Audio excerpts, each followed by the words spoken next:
বন্ধুরা, আজকে চলে এসেছি আমাদের নতুন ফ্ল্যাটে। দেখো, এটা হচ্ছে আমাদের রান্নাঘর। তো এখন প্রচুর কাজ বাকি আছে, এখনো কাজ কমপ্লিট হয়নি, এখনো পুরো কাজ বাকি। দেখো জাস্ট এখানে স্ল্যাবটা বসেছে, আর এই যে দেখতেই পাচ্ছ এখানে মেশিনটা বসেছে, পুরোটা গ্রানাইট দেওয়া হয়েছে। তো প্রচুর ধুলো, দেখো বুঝতেই পারছো যে কতটা পরিমাণ ধুলো। এগুলো এখনো টাইলস বসানোর কাজ বাকি আছে, এখানে চিমনির একটা জায়গা করতে হবে, সেটা বাকি আছে, জানলা বসাতে বাকি আছে। তো প্রচুর এখন কাজ বাকি আছে। তো এই দিকটা দেখতে পেয়েছো পুরো। তো এরপরেই চলে আসছি আমাদের একটা বাথরুম। তো এই একটা বাথরুম দেখো, এটা পুরো আমার বড় মশাইয়ের ডিজাইনে হয়েছে। টাইলসেরটা ওর খুব পছন্দ, আর এই টাইলসটা আমার বাবার খুব পছন্দ ছিল।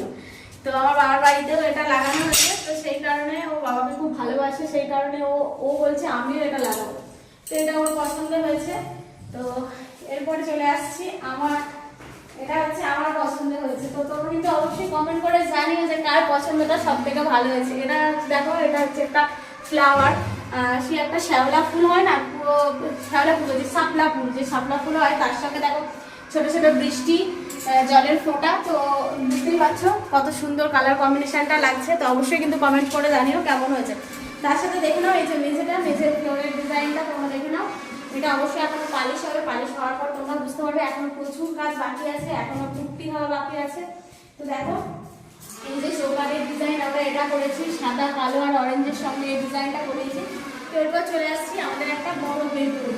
তো দেখতেই পাচ্ছ এটা হচ্ছে একটা বড় বেডরুম। তো এখন জাস্ট টাইলসটা বসেছে, এখন পুট্টির কাজ বাকি আছে। এই যে চলে এলাম বেডরুমে। অবশ্যই আমরা থাকবো, আর আমাদের গোপাল থাকবে না টাকা মনে হয়। এটা হচ্ছে আমাদের গোপালের জায়গা, তার উপরে রয়েছে গোপালের জিনিসপত্র রাখার জন্য, ঠাকুরের জিনিসপত্র রাখার জন্য একটা জায়গা। তো দেখতেই পাচ্ছ, আর এইদিকে দেখো কত সুন্দর রাস্তা দেখা যাচ্ছে।